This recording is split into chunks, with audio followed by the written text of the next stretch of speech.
कट्टा लगा के गणपति पर जो है हमसे बैनामा करवाया था अनुराग मिश्रा ने और राम लखन शुक्ला ने। उत्तर प्रदेश में योगी सरकार की पहले ही किरकिरी हो रही है। विपक्ष लगातार योगी सरकार को घेरने में लगा है। ऐसे में योगी सरकार के मंत्री भी इस आग में हवा देने का काम कर रहे हैं। योगी सरकार में राज्य मंत्री सुरेश पासी पर उनके ही क्षेत्र में बड़ा आरोप लगा है। अमेठी के ब्लॉक बाजार शुक्ल के क्षेत्र धनेसा राजपूत में रहने वाले पीड़ित फूलचंद ने पुलिस अधीक्षक अमेठी को शपथ पत्र देकर क्षेत्र के राज्य मंत्री सुरेश पासी से जान का खतरा बताया है। इसके साथ ही कथित तौर पर उनके रिश्तेदारों द्वारा जमीन हथियाने का आरोप लगाया गया है। फूलचंद ने बताया है कि राज्य मंत्री द्वारा मेरा व मेरे पुत्र का अपहरण किया गया व मुझसे जबरदस्ती सादे पेपर पर सिग्नेचर करवा लिया गया और मेरी जमीन को हथिया लिया गया। पीड़ित का आरोप है कि उसकी जमीन में बनी दीवार को गिराकर उस समय उस पर जबरन कब्जा कर लिया गया है। ये तीनों मिलके मेरे बच्चे का अगवा किया। उसके बाद मैंने बताया कि जो ऐसा करो तुम्हारा बच्चा तुमको मिलेगा तब जब मंत्री जी के पास चलोगे तब। तो कहा मंत्री जी 8 बजे रात कहाँ मिली हैं? तो कहें कि जो ऐसा नहीं है और जो है चलो फिर मंत्री जी जो गेस्ट हाउस में हमको मिले। गेस्ट हाउस में मिलने के बाद कहें तो मंत्री से कुछ मत कहना, बच्चे हाथ जोड़ के बता देना कि हम कट्टा लगा के गणपति पर जो है हमसे बैनामा करवाया था अनुराग मिश्रा ने और राम लखन शुक्ला ने। और जो है ये जब बैनामा करवाया तो इसके लिए मुझे न्याय चाहिए।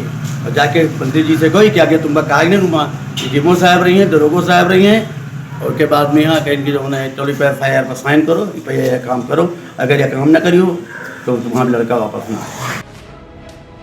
इस मामले पर राज्य मंत्री ने भी प्रेस कॉन्फ्रेंस कर अपना पक्ष रखा है और कहा है कि क्षेत्र के कुछ विपक्षी पार्टियों के लोग मुझ पर फर्जी आरोप लगा रहे हैं, जबकि योगी सरकार में प्रत्येक लोगों को समस्याओं का निराकरण किया जा रहा है और इस प्रकरण से मेरा कोई संबंध है नहीं। मेरा कोई रिश्तेदार भी ब्लॉक क्षेत्र सुगुल बाजार में नहीं है। गलत आरोप लगाकर प्रसिद्धि पाने का प्रयास किया जा रहा है और ऐसे लोगों के खिलाफ कठोर कार्यवाही होनी चाहिए। जनता के लिए विधायक बना हूँ, जनता के हित में काम करता रहूँगा। भू माफियाओं के हित में कभी मैं नहीं काम करूँगा और ना मेरी सरकार काम करेगी। जिस तरह सरकार को आजकल लोग बदनाम करने की कोशिश कर रहे हैं, उसी तरह हमें बदनाम करने की कोशिश कर रहे हैं। इसलिए कि सपा, बसपा और कांग्रेस तीनों 2019 में यहाँ मिलकर लड़े थे और हमें 2017 में 86,000 वोट मिला था और 2019 में बढ़कर वो 1,02,000 हो गया था। तो इनको लग रहा है कि अब यहाँ तीनों पार्टियों की ज़मीन खसक गई है, इसलिए ये परेशान है। पीड़ित अनुराग मिश्रा का इस मामले में कहना है कि राज्य मंत्री सुरेश पासी के रिश्तेदारों ने जबरन कब्जा किया। राज्य मंत्री ने तो हमारे ऊपर SC/ST एक्ट का मुकदमा भी दर्ज करा दिया। उनका कहना है कि भविष्य में सुरेश पासी मेरी हत्या करवा सकते हैं और मुझे उनसे जान का खतरा है। उन्होंने प्रशासन से अपने मदद की गुहार की है।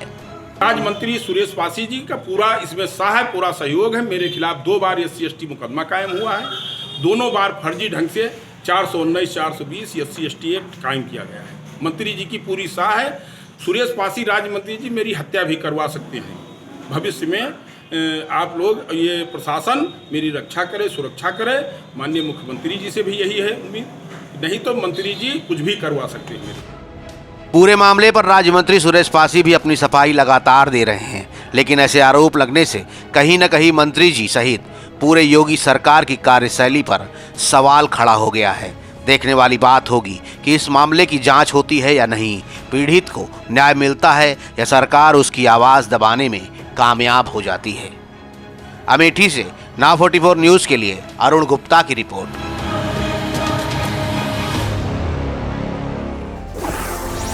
सच्चाई वही जो हम बताएं।